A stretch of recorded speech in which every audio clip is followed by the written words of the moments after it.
నక్షత్రంలో అభిషేకం జరగాలి, చక్రవర్తి బయటికి రాలేదు. ఎందుకు రాలేదు? దశరథ మహారాజు గారు తొందరగా వెళ్ళి ఒకసారి కనుక్కోండి అన్నారు. మీరెవ్వరూ తొందరపడద్దు, రాజు ఎందుకు ఇంకా బయటికి రాలేదో, రాజు మాట నాకెందుకు వినపడలేదో లోపలికి వెళ్ళి అడిగొస్తానని సుమంత్రుడు కొంచెం దగ్గరగా వచ్చాడు. తలుపు నుంచి దగ్గరగా వచ్చి ఆ అడ్డంగా ఆ తల్పం దగ్గర కట్టబడినటువంటి వస్త్రానికి యువతల వైపుకి నిలబడి, మహారాజా, బయట పౌరులు, జానపదులు, ఋషులు ఎదురు చూస్తున్నారు మీ దర్శనం కోసం. సూర్యోదయం అయిపోయింది, మీరు రాకపోవడానికి కారణమేమి అన్నాడు. విసిగించకు, చెప్పింది కదా కైక, వెళ్ళి రాముణ్ణి తీసుకురా, అదే నా ఆజ్ఞ అన్నాడు. అంతకన్నా మాట్లాడగలిగిన స్థితిలో, ముఖం చూపించగలిగిన స్థితిలో దశరథుడు లేడు. ఎందుకంటే ఏడ్చాడు కైకతో. రేపు బ్రాహ్మణులు, పెద్దలు, గురువులు వచ్చి ఎందుకు పంపించావు రాముణ్ణి అరణ్యానికి అని అడిగితే నేనేం చెప్పను? నేను రాజ్యంలో తిరుగుతుంటే కైకమ్మ మాట కోసమని ఆడదాని మాట పట్టుకుని కామాతురతతో కన్న కొడుకుని రాజ్యాంతరం పంపించినటువంటి తాగుబోతు అయిన బ్రాహ్మణుడి కన్నా దరిద్రుడి దశరథుడని చెప్పుకుంటుంటే నేను ఏమి తిరిగి చెప్పుకోను? నా కన్న కొడుకు పెద్దవాడు అరణ్యంలో తిరుగుతుంటే నేను ఇక్కడ ఏ సుఖశాంతులతో బ్రతకను. కైక, నన్ను అర్థం చేసుకో, తెల్లవారితే పట్టాభిషేకం అని నిర్ణయించి ప్రకటించేశాను, ఊరంతా ఏమని చెప్పను? సంబారాలు సిద్ధమైపోయాయి, నా మాట విను, నన్ను అల్లరి పెట్టకన్నాడు. ఆవిడ వినలేదు. కాబట్టి ఇప్పుడు సుమంత్రుడు బయలుదేరి రామచంద్రమూర్తి యొక్క గృహానికి వెళ్ళారు.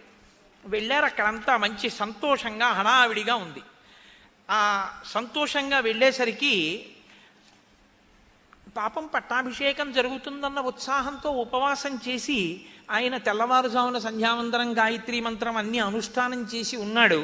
ఆ అనుష్ఠానం చేసి ఉన్న సందర్భంలో సుమంత్రుడు వచ్చాడనేసరికి సంతోషించాడు. సంతోషించి, నేనిప్పుడు దశరథ మహారాజు గారి అంతఃపురానికి మీరు కోరుకున్నట్టే తప్పకుండా బయలుదేరి వస్తున్నాను, నాకు పట్టాభిషేకం జరుగుతుంది అన్న ఉద్దేశ్యంతో ఆయన ఉన్నాడు. ఇప్పుడు రాముడు బయలుదేరి దశరథ మహారాజు గారి అంతఃపురానికి వెడుతుంటే మిత్రులందరూ కూడా అంతే కోలాహలంతో, సంతోషంతో తిరిగి రాముడు పట్టాభిషేకం చేసుకుని వస్తాడు అని అనుకున్నారు. సీతమ్మ తల్లి ఆయనతో పాటు అనుగమించి ఆయనని పంపించడం కోసమని చెప్పి ద్వారం వరకే వచ్చిందట, బయటికి రాలేదుట. రామాయణం ధర్మశాస్త్రం కదండి. పతి సమ్మానిత సీత భర్తారం అసితేక్షణ అద్వారం అనువ్రాజ మంగళాన్యభిదజుషి. ఆవిడ ద్వారం వరకే ఎందుకు వచ్చింది అంటే, శుభకార్యం మీద కానీ ఏదైనా మంగళప్రదమైనటువంటి విషయం మీద కానీ భర్త బయలుదేరి వెళ్ళేటప్పుడు భర్తని గుమ్మం దాటి బయటికి వచ్చి భార్య సాగనంపకూడదు. గుమ్మానికి లోపల ఉండి భార్య సాగనంపాలి. కాబట్టి ఆవిడ పతి సమ్మానిత సీత. చాలా సంతోషంగా, సీత, నేను యవరాజ్య పట్టాభిషేకానికి ఎడుతున్నాను అంటే మీరు యవరాజ్య పట్టాభిషేకం చేసుకుని వస్తారు అని పరమప్రీతితో సీతమ్మ వంక చూసినటువంటి రాముని యొక్క చూపుల చేత సంతోషించి ఉన్నటువంటి సీత, అసితేక్షణ నల్లని చూపులు కలిగిన తల్లి, ఆద్వారం అనువ్రాజ, అక్కడ ఆ ద్వారము యొక్క గడప వరకు వచ్చింది. మంగళాన్యభిదద్యుషి, మంగళము జరగాలన్న కోరికతో గడప వరకు వచ్చి సాగనంపింది. రామాయణం ధర్మశాస్త్రం మనం ఎలా ప్రవర్తించాలో కూడా చెప్తూ ఉంటుంది. కాబట్టి ఇప్పుడు ఆయనతో సీతమ్మ అంటుంది రాముడితో, దీక్షితం వ్రత సంపన్నం వరాజినధరం శుచిం కురంగ శృంగపాణించ పశ్యంతి త్వాం భజామ్యహం. నేను దేవతల్ని ప్రార్థన చేస్తాను, నేను తొందరలో రామా మిమ్మల్ని ఎలా చూడాలో తెలుసా? దీక్షితం, దీక్షలో ఉన్నటువంటి రాముణ్ణి చూడాలి యవరాజ్య పట్టాభిషేకానికి. వ్రత సంపన్నం, వ్రతం చేస్తున్న రాముణ్ణి చూడాలి. వరాజినధరం శుచిం, జింక వస్త్రం కట్టుకున్నటువంటి వాణ్ణి నేను చూడాలి, కృష్ణాజినం కట్టుకున్నవాణ్ణి. కురంగ శృంగపాణించ, అటువంటి వాడు దుప్పి కొమ్ము చేత్తో పట్టుకున్నవాణ్ణి చూడాలి. అది నా సంతోషం. దుప్పు కొమ్ము ఎందుకు చేత్తో పట్టుకోవడం అంటే, దీక్షా స్వీకారం చేస్తున్నాను అని దేనికైనా సంకల్పం చేసిన తర్వాత దీక్ష పరిసమాప్తి పర్యంతం ఒంటికి దురద పెడితే చేతి గోళ్లతో గోకకూడదు, దీక్ష భగ్నం అయిపోతుంది. దుప్పి కొమ్ముతోటే శరీరాన్ని గోక్కోవాలి. అందుకని దీక్షా స్వీకారం చేస్తే దుప్పి కొమ్ము చేత్తో పట్టుకుంటాడు. అది నేను మీతో మనవి చేశాను కదా, రామాయణం ధర్మశాస్త్రం అది ప్రతి విషయాన్ని మనకి చెప్తుంది. అందుకని ఆ దుప్పి కొమ్ము ఒకటి చేత్తో పట్టుకున్నటువంటి రాముణ్ణి నేను చూడాలి. పూర్వాం దిశం వజ్రధరో దక్షిణాం పాతుతే యమః వరుణ పశ్చిమామాశాం ధనేశా ఉత్తరాం దిశం. తూర్పు దిక్కు నుంచి ఇంద్రుడు, దక్షిణ దిక్కు నుంచి యమధర్మరాజు, పశ్చిమ దిక్కు నుంచి వరుణుడు, ఉత్తర దిక్కు నుంచి కుబేరుడు నిన్ను అనుగ్రహించుగాక అని రాముడికి ఆమె మంగళప్రదమైనటువంటి వాక్కు పలికి, భార్య అటువంటి స్థితిలో ఆశీపూర్వకంగా మాట్లాడచ్చు క్షత్రియ కులంలో. ఆ రాముడు తలుపు తీసుకుని ఏకాంత మందిరంలోంచి బయటికి వచ్చాడు. వచ్చేటప్పటికిట రాముడు పర్వత గుహలోంచి బయటికి వస్తున్న సింహంలా ఉన్నట్టు.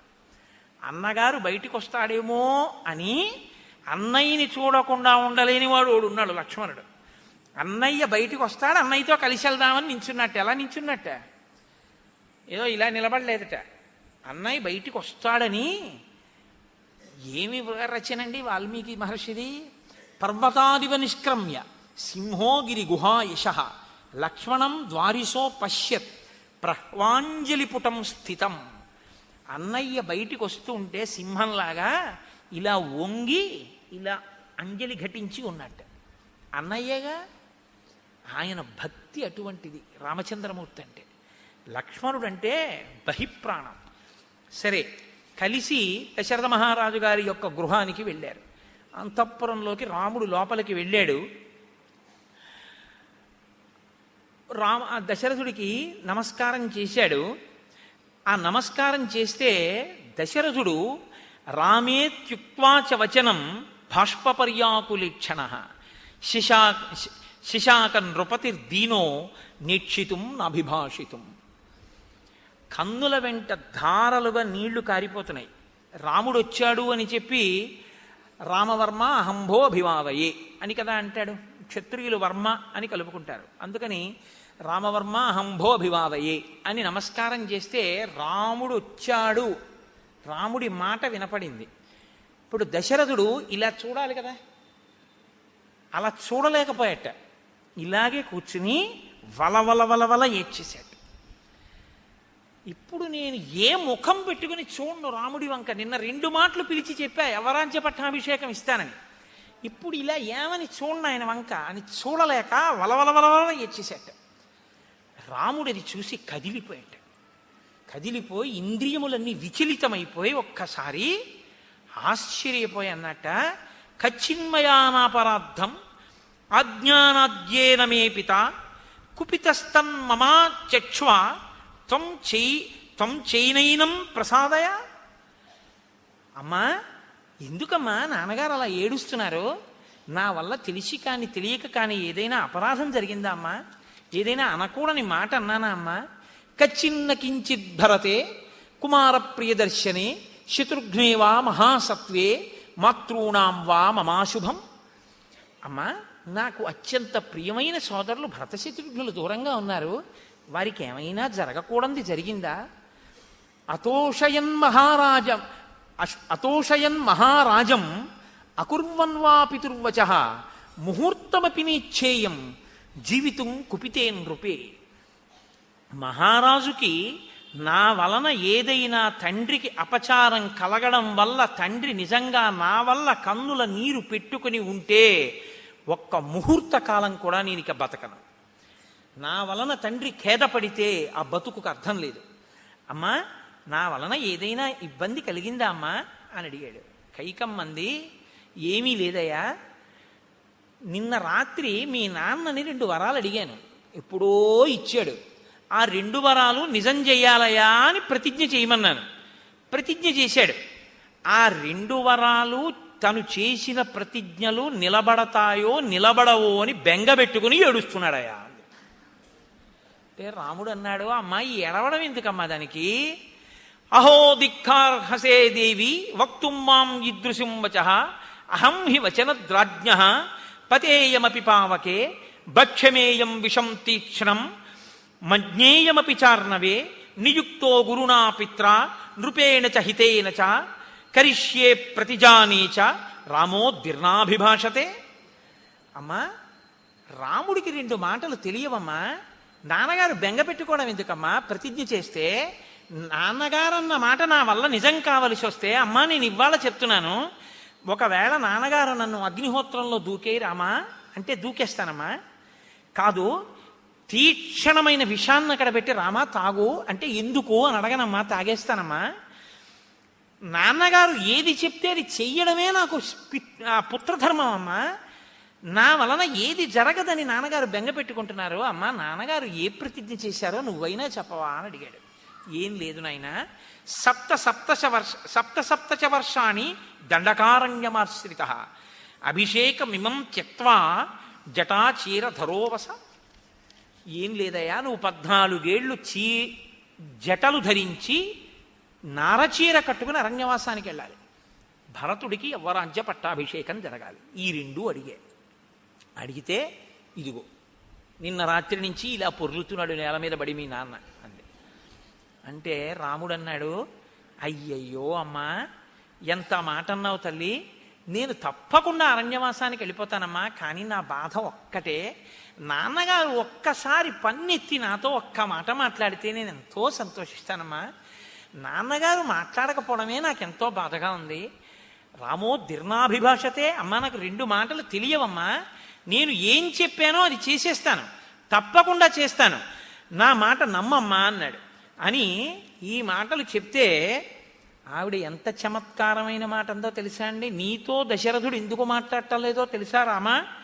యావత్వం నవనం యాత పురదస్మాదభిత్వరం పితా తావన్నతే రామ స్నాస్యతే భోచ్యతే పివా. మీ నాన్న పరమ ధర్మాత్ముడు. ఇప్పుడు నువ్వు అరణ్యవాసానికి వెడతావు అని నాకు ఇచ్చిన వరం నువ్వు వెడితే కదా తీరుతుంది. నువ్వు అంతఃపురంలో తిరుగుతున్నంతసేపు తను ఇచ్చిన మాట నిలబట్టం లేదు కాబట్టి మీ నాన్న స్నానం చేయట్లేదు, అన్నం తింటలేదు. మీ నాన్న స్నానం చేసి అన్నం తినాలంటే నువ్వు తొందరగా వెళ్ళిపోనాయన అరణ్యానికి, ఇంకిక్కడ తిరక్కు అంది. అమ్మా అదే అమ్మా కారణం, నాన్నగారు నా వల్ల అమ్మ స్నానం చేయలేదు, అన్నం తినలేదు, ఇప్పుడే వెళ్ళిపోతున్నానమ్మా అన్నాడు. అని కైకమ్మ వంక తిరిగి అన్నాడు, నాహమర్థపరో దేవి లోకమా వస్తుముత్సహే విద్ధిమాం ఋషిభి తుల్యం కేవలం ధర్మమాస్థితం. అమ్మా నాహమర్థపరో దేవి, అమ్మా నాకు ఈ రాజ్యం మీద ఐశ్వర్యం మీద భ్రాంతి ఉందనుకుంటున్నావా? నాకేం లేదు. నువ్విప్పుడు ఈ వరాలు అడిగానని చెప్పినప్పుడు నా మనసులో ఏ కదలిక లేదు. నేనెప్పుడు కోరినా, నిన్న నాన్నగారు రాజ్యం ఇస్తానన్నారు, తీసుకుంటానన్నాను, ఇవాళ నాన్నగారు అరణ్యానికి వెళ్ళమన్నారు, వెళ్ళిపోతాను. నాహమర్థపరోదేవి, నాకమ్మా ఈ ఐశ్వర్యం మీద భ్రాంతి లేదు, నాకు కావలసింది ధర్మం ఒక్కటే, పుత్రధర్మం. కాబట్టి అమ్మా నేను తప్పకుండా వెళ్ళిపోతాను. కానీ అమ్మా నేను ఇంత శుశ్రూష చేశానే నీకు, నా గుణములు నీకింత తెలుసు అనుకున్నానే, నేను అరణ్యవాసానికి వెళ్ళడానికి, నన్ను అరణ్యవాసానికి పంపడానికి నాన్నగారిని వరం అడిగావా అంటే, అమ్మా నా గుణములు నీకు అర్థం కాలేదనుకుంటున్నానమ్మా అన్నాడు. అంటే అమ్మా నేను అరణ్యవాసం చేయడానికి వరం అడగడం ఎందుకమ్మా? నువ్వు పిలిచి వరం అక్కర్లేదు, కారణం అక్కర్లేదమ్మా. రామా 14 ఏళ్ళు కాదు, జీవిత పర్యంతం అడవికి వెళ్ళిపో అంటే నేను వెళ్ళిపోతానమ్మా. నేను అమ్మ ఎందుకని కూడా అడగను. భరతుడు సంతోషంగా రాజ్యం చెయ్యాలి, అకంటకంగా చెయ్యాలి. అమ్మా నాకు రాజ్యం మీద కోరిక లేదు, కానీ నేను నీకు సరిగ్గా అర్థం అవ్వలేదు, అమ్మకు అర్థమయ్యేటట్టు నేను ప్రవర్తించలేకపోయానా అని ఏడుస్తున్నానమ్మా అన్నాడు. ఇది రాముడంటే, ఇది రామచంద్ర ప్రభువు, ఇది ఆయన ధర్మం. అందుకే రామాయణం కాలం ఉన్నంత కాలం ఉంటుంది. నవనంగం తు కామస్య త్వజితస్య వసుంధరాం సర్వలోకాతిగస్యేవ లక్ష్యతే చిత్ర విక్రియా. అమ్మా నేను ఈ భూమిని విడిచిపెట్టవలసి వచ్చినా నాకు ఏమి బెంగలేదన్న రాముడి మాట పరమ నిజం. ఎందుకో తెలుసా? రాముడి మనసులో ఏ కోరిక లేకుండా నిజంగానే ఆ అభిషేక సామాగ్రికి అంతటికీ కూడా ఒక్కసారి ప్రదక్షిణ పురస్సరంగా తిరిగి ఆయన బయలుదేరి వెళ్ళిపోయాడు. వెళ్ళి కౌసల్యా మందిరంలోకి ప్రవేశించాడు. లక్ష్మణమూర్తి మాత్రం ఊగిపోతున్నాడు ఇది విని. కౌసల్యా మందిరానికి వెడితే ఆ తల్లి అక్కడ అగ్నిహోత్రం చేస్తోంది, బ్రాహ్మణులందరూ ఉన్నారు, వృద్ధ బ్రాహ్మణులు ఉన్నారు, దాన ధర్మాలు చేస్తోంది, కొడుక్కి పట్టాభిషేకం పొంగిపోతోంది. రాముడు వచ్చాడన్నారు. తల్లి ఏం చేస్తుంది? కడుపు తడుగుతుంది కదా, నాన్న రామా ఇవాళ నీకు యవరాజ్య పట్టాభిషేకం, రా రా రా ఈ ఆసనం మీద కూర్చోనో పీట వేసింది. పీట వేసి నాన్న నీకు పదార్థం పెడతాను, కడుపు నిండా తినరా అంది. అంటే రాముడు అన్నాడు, అమ్మా దత్తమాసనమాలభ్య భోజనేన నిమంత్రిత మాతరం రాఘవ కించిత్ వ్రీడాత్ ప్రాంజలిరబ్రవీత్ గమిష్యే దండకారణ్యం కిమనే వాసనేన మే విష్టరాసనయోగ్యో హి కాలోయం మాముపాస్థిత భరతాయ మహారాజో యవ్వరాజ్యం ప్రయచ్చతి మాం పునర్దండకారణ్యే నివాసయతి తాపసం. అమ్మ, మహారాజు గారు నన్ను 14 ఏళ్ళు దండకారణ్యానికి వెళ్ళిపోమన్నారు. నేను అరణ్యవాసానికి వెళ్ళిపోతున్నానమ్మా. ఇంకా నీ కొడుకు ఇటువంటి ఆసనాల మీద కూర్చోకూడదు, కేవలం నేను దర్భాసనం మీదే కూర్చోవాలి. అందుకనమ్మా, నువ్వు నా కన్న తల్లివి, నువ్వు వేసిన ఆసనాన్ని తిరస్కరించాననుకోకు, నేను కూర్చున్నట్లే అని ఒకసారి ఇలా ముట్టుకున్నాడు. అంటే పెద్దల ఎడల గౌరవానికి ఏం చేస్తారంటే, ఒకసారి దాన్ని తీసి వాసన చూడడమో ముట్టుకోవడమో ఏదో చేస్తే ఆ వస్తువును పుచ్చుకున్నట్టే లెక్క. కాబట్టి అమ్మా, నేను అరణ్యవాసానికి వెళ్ళిపోవలసి వస్తోంది, నాన్నగారు ఆజ్ఞాపించారు, నాకు అనుజ్ఞయ్యి. వెంటనే అందండి కౌసల్య, ఇది పుత్రన జయయేధ మమ శోకాయ రాఘవ నస్మ దుఃఖ మతో భూయ పశ్యేయమహమ ప్రజా. రామా, అసలు నువ్వు పుట్టకపోతే బాగుండేదిరా. పుట్టకపోతే ఒక్కటే మాట, ఎక్కడికి వెళ్ళినా గొడ్రాలు గొడ్రాలు గొడ్రాలు అని ఉండేవారు. ఆ మాటకే ఏడుస్తూ ఉండేదాన్ని. ఇప్పుడు రామా, నువ్వు పుట్టి ఎంత ఏడుపురా నాకు. పుట్టినవాడివి సుగుణాభిరాముడివి, లేకలేక పుట్టినవాడివి, కష్టపడి పెంచుకున్నాను. ఒక్క శుభం ఒక్క మంగళం నేను అనుభవించింది లేదు. నీ చేతిలో చచ్చిపోవాలి అని కోరుకున్నాను. నీకు యవ్వరాజ్య పట్టాభిషేకం జరిగితే చూడాలి అనుకున్నాను. నా కొడుకు రాజైతే చూడాలనుకున్నాను. ఇవి చూడలేకపోతున్నాను. ఒకెత్తు, ఎక్కడో అరణ్యానికి వెళ్ళిపోతావా? అరణ్యంలో కింద పడిన గింజలు ఏరుకుని అన్నం తింటావా? కందమూలాలు సేవిస్తావా? ఏమిరా నా కర్మ, ఇక్కడ కూర్చుని నిన్ను తలుచుకుంటూ ఏడుస్తూ కూర్చోనా? ఇందుక నువ్వు నాకు పుట్టింది? నువ్వు పుట్టకపోతే పుట్టలేదని నాకు పిల్లలు లేరని అనుకునేదాన్నిరా. పుట్టినందుకు బతికున్నన్నాళ్ళు ఏడుస్తూనే ఉండాలిరా. ఇవి తలుచుకు ఎన్ని తలుచుకోవాలరా నేను ఇప్పుడు? నువ్వు ఎక్కడున్నావో అని బెంగ, ఏం తిన్నావో అని బెంగ, ఎక్కడ పడుకున్నావో అని బెంగ, ఎవరేం చేస్తున్నారో అని బెంగ. 14 ఏళ్ళు, 1 రోజా 2 రోజులా? ఎప్పటికి చూస్తానురా నిన్ను మళ్ళీ? ఎప్పుడు నిన్ను ముట్టుకుంటానురా? ఎప్పుడురా నాకు సంతోషం? రామా, ఈ బాధ నేను పడలేనురా అందావిడ. అంటే లక్ష్మణుడు కౌసల్యాదేవి మాటలకి తట్టుకోలేక ఊగిపోయాడు ధనస్సు పట్టుకుని. ఆయన అన్నాడు, గురోరప్యవలిప్తస్య కార్యాకార్యం అజానతః ఉత్పదం ప్రతిపన్నస్య కార్యం భవతి శాసనం. తండ్రే కావచ్చు, గురువే కావచ్చు, ధర్మం తప్పిపోయాడు. యవ్వనంలో ఉన్న కైకమ్మ మాట విని నీకు రాజ్యం ఇవ్వనంటాడా? అన్నయ్య ఆజ్ఞాపించు, నా ధనస్సు చేతిలో ఉండగా నీ పట్టాభిషేకం ఆపగలిగిన మనగాడు ఇక్కడ లేడు. నిగ్రహించి ముసలి దశరథుణ్ణి తీసుకెళ్లి కారాగారంలో పారేసి నీకు పట్టాభిషేకం చేసేస్తాను ఇదే ముహూర్తానికి. అన్నయ్య అను అన్నాడు. అని కౌసల్య వంక చూసి అన్నాడు, అమ్మా నువ్వు బెంగ పెట్టుకోకు, నువ్వు అలా ఏడవద్దమ్మా, నేను తట్టుకోలేను. దీప్తమగ్ని వరణ్యం వా ఇది రామ ప్రవీక్షతి ప్రవిష్టం తత్ర మాం దేవి తం పూర్వం అవధారయ. అన్నయ్య అగ్నిలో దూకితే అన్నయ్య కన్నా ముందు నేను పడి కాలిపోయానని గుర్తు. అన్నయ్య అరణ్యానికి వెళితే అన్నయ్య కన్నా ముందు నేను అరణ్యానికి వెళ్ళిపోయానని గుర్తు. అమ్మా, అన్నయ్య ఏది అనుభవించినా నేను ముందు అనుభవిస్తాను. అమ్మా నువ్వు ఏడవద్దమ్మా, నేను చూడలేనమ్మా అన్నాడు. ఎంత భక్తు నిజంగా!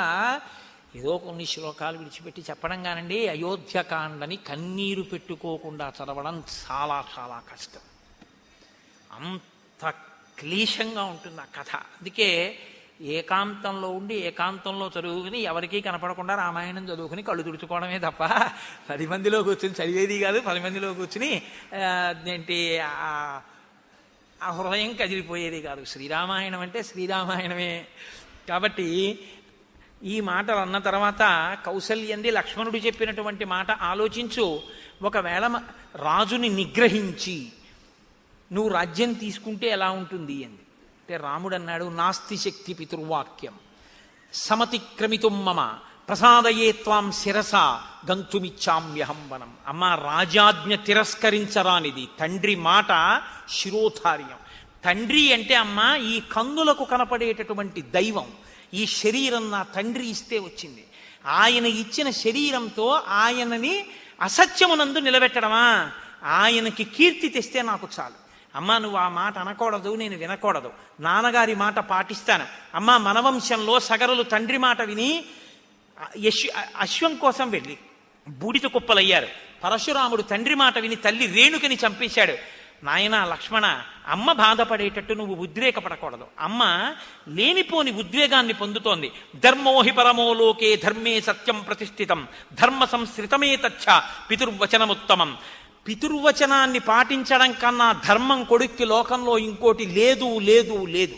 కాబట్టి లక్ష్మణ, నా తండ్రి దశరథ మహారాజు గారు ఏం చెప్పాడో అది నేను చేస్తాను. అయినా నేను ఒక మాట అడుగుతాను, నువ్వు ఒకటి బాగా ఆలోచించు. అమ్మ కైకని తిట్టకండి, నాన్నగారు దశరథుణ్ణి తిట్టకండి అమ్మ. ఎందుకో తెలుసా? అమ్మ కైకమ్మ ఎటువంటిదో నాకు తెలుసు. అమ్మ ఎప్పుడైనా నా పట్ల ఇంకోలా మాట్లాడిందా? ఎంత ప్రేమగా చూసింది, ఎంత లాలించింది, నన్ను ఎంత నీతో సమానంగా చూసింది. అటువంటి అమ్మ నిన్న రాత్రి 2 వరాలు అడిగింది, నన్ను అడవికి వెళ్ళమందంటే. పిలిచి యవరాజ్య పట్టాభిషేకం చేస్తానన్న తండ్రి, నన్ను చూడకుండా ఉండలేని తండ్రి, నేను వెళ్ళిపోతానని రాత్రల్లా ఏడ్చి ఏడ్చి మూర్ఛపోయిన తండ్రి, యవ్వరాజ్య పట్టాభిషేకం చెయ్యలేక నన్ను అరణ్యవాసానికి పంపిస్తున్నాడంటే, కైకమ్మలో ఇంత మార్పు వచ్చిందంటే, అమ్మా అది దశరథుడు కాదమ్మా, కైకమ్మ కాదు, దైవం. దైవం ఒకటి ఉందమ్మా, అది ఏమనుకుంటుందో అది నెరవేరుతుంది. మనం అనుకున్నవన్నీ నెరవేరిపోతే దైవం అన్నది ఎక్కడుందమ్మా? పురుష ప్రయత్నమే నెగ్గుతుంది. అసంకల్పితమే వేహాయదకస్మాత్ ప్రవర్తతే నివర్త్యారంభమారబ్ధం నమ దైవస్య కర్మతత్ అనుదైవస్య కర్మతత్. అమ్మా, లోకంలో మనం అనుకున్నది జరగలేదు అంటే ఈశ్వరుడు అనుకున్నది జరుగుతోందని గుర్తు. ఈశ్వరుడు అనుకున్నది జరగకుండా మనం అనుకున్నది జరగాలంటే ఈశ్వరుణ్ణి నిగ్రహించడానికి నీ కంటికి ఈశ్వరుడు కనపడడుగా. కాబట్టి ఈశ్వరుడు అనుకున్నది అనుకున్నట్టు జరగడం తప్ప ఇంకోలా ఉండదు. కాబట్టి ఈశ్వర శాసనాన్ని అనువర్తించి ధర్మాన్ని నిలబెట్టుకోవాలి. కాబట్టి అమ్మా, నువ్వు ఆ మాట అనకూడదు, నేను వినకూడదు, నేను వెళ్ళిపోతానమ్మా అన్నాడు. అంటే ఆవిడంది, నాయన ఒక్కనాడు దశరథుడు అంతఃపురానికి రాడు, ఇప్పటికే నన్ను సవతులు చులకనగా చూస్తారు, లేక పుట్టిన కొడుకువి, నువ్వు కూడా అడవికి వెళ్ళిపోయిన తర్వాత నేను ఎవరి కోసం ఇక్కడ బ్రతకాలి, నేను కూడా నీతో అరణ్యానికి వచ్చేస్తాను, నన్ను తీసుకెళ్ళిపోమంది. రాముడు అన్నాడు, భర్తుత్కిల పరిత్యాగో నృశంసః కేవలం స్త్రియా సభవత్యాన కర్తవ్యో మనసాపి విగర్హిత. అమ్మ, భర్త బ్రతికుండగా భర్తని విడిచిపెట్టి వెడతానని ఏ స్త్రీ తన నోటి వెంట అనకూడదు. యావజ్జీవతి కాకుత్సః పితామే జగతీపతి శుశ్రూషా క్రియతాం తావత్ సహి ధర్మ సనాతన. అమ్మ, ధర్మం ఏమిటో తెలుసా? తండ్రి గారు బతికున్నంత కాలం ఆయన మాట వినడం, ఆయన్ని సేవించడం నాకు ధర్మం. భర్త బ్రతికున్నంత కాలం ఆయన్ని సేవించడం, ఆయన మాట వినడం నీకు ధర్మం.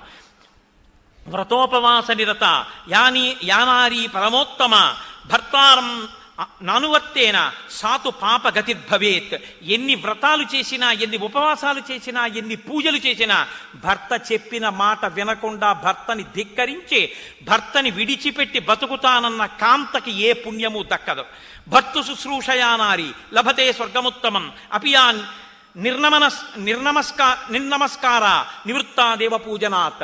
ఆమె నమస్కరించకపోయినా, దేవపూజ చెయ్యకపోయినా భర్తని అనుగమించిన స్త్రీ ఎవరుంటుందో ఆమె అన్ని పూజలు చేసినట్టే. శుశ్రూషామేవ కుర్వీత భర్తృప్రియహితే రత ఏష ధర్మ పురా దృష్టో లోకే వేదే శ్రుత స్మృత.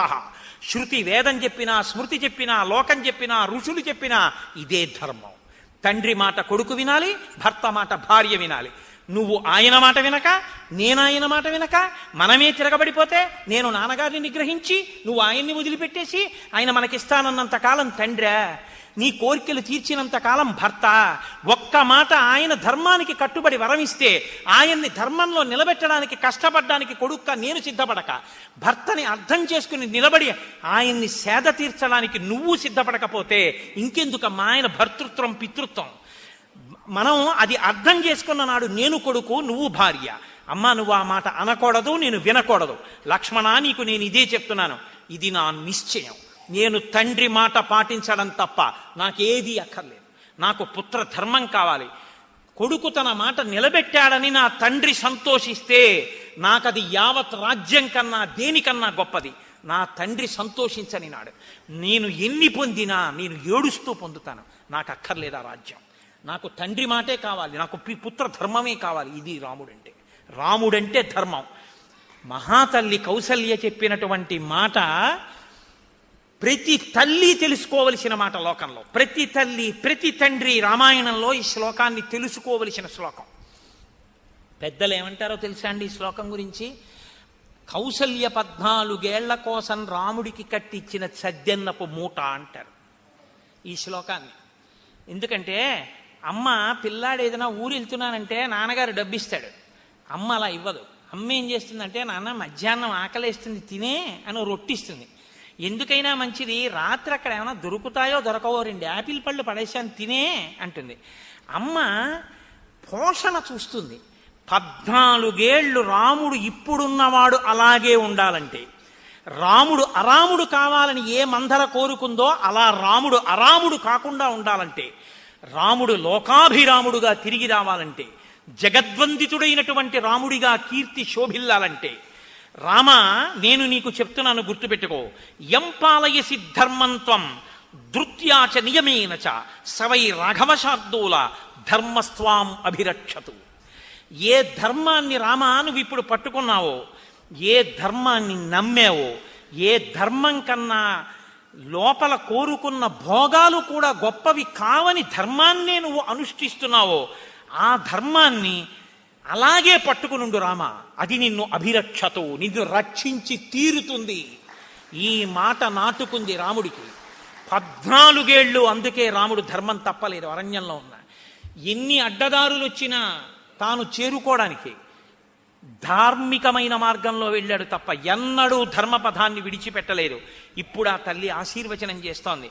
నాయనా, నీకు విశ్వామిత్ర మహర్షి ఇచ్చినటువంటి అస్త్రాలు, నువ్వు అరణ్య మార్గంలో వెళ్తున్నప్పుడు నమస్కారం చేసేటటువంటి దేవాలయాల్లో ఉన్న దేవతలు, మహర్షులు, సమిధలు, దర్భలు, పవిత్రములు, అగ్నివేదికలు, దేవాలయాలు, చిత్ర విచిత్రములైన పూజాస్థలాలు, పర్వతములు, వృక్షములు, మొక్కలు, మడుగులు, పక్షులు, సర్పములు, సింహములు, సాధ్యులు, విశ్వేదేవతలు, మరుత్తులు, ధాత, విధాత, పూషుడు, భగుడు, అర్యముడు, ఇంద్రాది సమస్త దేవతలు, అన్ని ఋతువులు, స్కందశ్చ భగవాన్ దేవ సోమశ్చ సబృహస్పతి సప్తర్షయో నారదశ్చతే త్వాం రక్షతు సర్వతః నక్షత్రాణి చ సర్వాణి గ్రహశ్చ సహదేవతా అహోరాత్రే తథా సంధ్యే పాంతు త్వాం పరమాశ్రితం.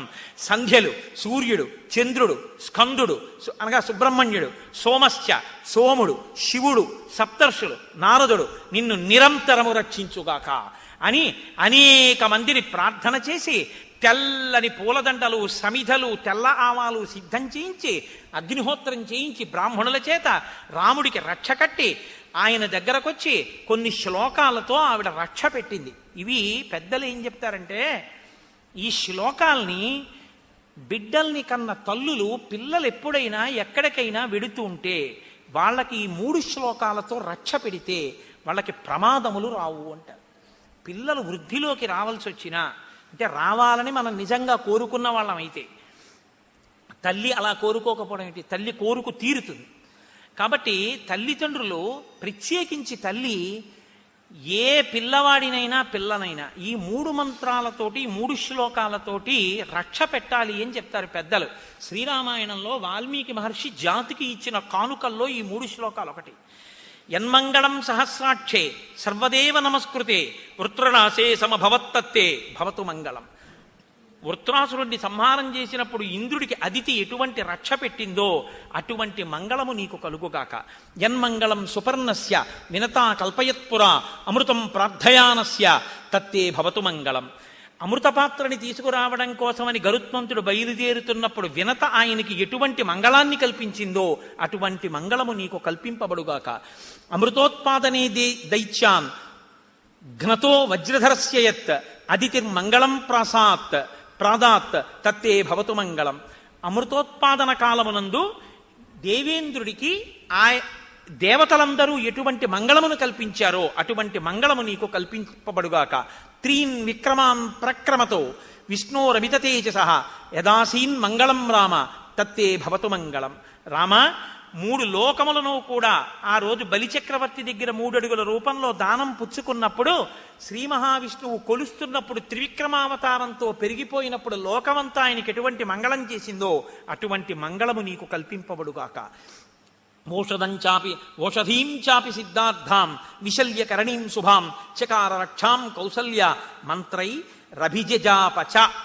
ఒక విశల్యకరణి అనేటటువంటి ఓషధిని అక్కడ పెట్టి బ్రాహ్మణుల చేత అభిమంత్రింపచేసి దాన్ని తీసుకొచ్చి రామచంద్రమూర్తి యొక్క శరీరానికి ఆ ఓషధిని కట్టి ఆయన ఒళ్ళంతా తడిమి మనస్ఫూర్తిగా రాముణ్ణి పంపించడం ఇష్టం లేకపోయినా ఆయనకి ఆశీర్వచనం చేసి, నాయనా రామ, 14 సంవత్సరములు ధర్మంతో అరణ్యవాసాన్ని పూర్తి చేసి నువ్వు తిరిగి వచ్చి పట్టాభిషిక్తుడవై రాజ్యపాలన చేస్తుంటే చూసే అదృష్టాన్ని నాకు ఈశ్వరుడు కల్పించాలని ఆశీర్వచనం రామచంద్రమూర్తికి కౌసల్యామాత చేసినది అన్న మంగళప్రద ఘట్టం దగ్గర ఇవాల్టి ఉపన్యాసాన్ని పూర్తి చేస్తాను.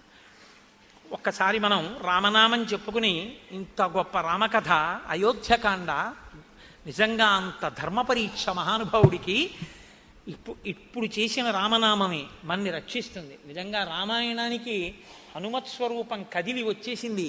ఆయన అంత ప్రీతి చెందుతున్నారు రామకథ కోసం అనడానికి ఇంతకన్నా ప్రబల సాక్ష్యమే ఉంటుంది. ఎక్కడో తిరగవలసిన వాడు ఇక్కడికి వచ్చి అంత చప్పుడు చేస్తూ గంతులేస్తూ ఇక్కడే కూర్చుని ఇక్కడే తిరుగుతూ చూస్తూ అలా కూర్చుని ఇక్కడిక్కడే వింటున్నాడంటే ఆయన హనుమ కాకి ఇంకెవ్వరు. రామకథ రామకథే. అందుకే రామకథ ఎక్కడ చెప్తే అక్కడికి హనుమ వస్తారు, హనుమ వస్తే మంగళం కలుగుతుంది అంటారు. శ్రీరామనామము రామనామము రమ్యమైనది రామనామము, రామనామము రామనామము రమ్యమైనది రామనామము, గోచరంబగు జగము లోపల గోప్యమైనది రామనామము, రామనామము రామనామము రమ్యమైనది రామనామము, తల్లివలె రక్షించు సుజనుల నెల్లకాలము రామనామము, రామనామము రామనామము రమ్యమైనది రామనామము, రామతత్వము నిరుగు వారికి ముక్తి తత్వము రామనామము, రామనామము రామనామము రమ్యమైనది రామనామము, అంబరీషుని పూజలకు కైవల్యమొసగిన రామనామము, రామనామము రామనామము రమ్యమైనది రామనామము, పండు వెన్నెల కాంతి కలిగిన బ్రహ్మనాదము రామనామము, రామనామము రామనామము రమ్యమైనది రామనామము, పంచభూతాతీతమగు పరమాత్మతత్వము రామనామము, రామనామము రామనామము రమ్యమైనది రామనామము, సిద్ధమూర్తులు మాటి మాటికి చేయునది శ్రీరామనామము, రామనామము రామనామము రమ్యమైనది రామనామము, తుంటరీ కామాదులను మంట కలుపును రామనామము, రామనామము రామనామము రమ్యమైనది రామనామము, ఆశ విడిచిన తృప్తులకు ఆనందమొసగును రామనామము, రామనామము రామనామము రమ్యమైనది రామనామము, కోటి జన్మల పాపమెల్లను రూపుమాపును రామనామము, రామనామము రామనామము రమ్యమైనది రామనామము, రాకడయు పోకడయు లేనిది రమ్యమైనది రామనామము, రామనామము రామనామము రమ్యమైనది రామనామము, అండపిండ బ్రహ్మాండములకాధారమైనది రామనామము, రామనామము రామనామము రమ్యమైనది రామనామము, కోరి కొలిచిన వారికెల్లను కొంగు బంగరు రామనామము, రామనామము రామనామము రమ్యమైనది రామనామము, జన్మ మృత్యు రహస్యమెరిగి జపించవలె ఈ రామనామము, రామనామము రామనామము రమ్యమైనది శ్రీరామనామము, తల్లివలె రక్షించు సుజనుల నెల్లకాలము రామనామము, రామనామము రామనామము రమ్యమైనది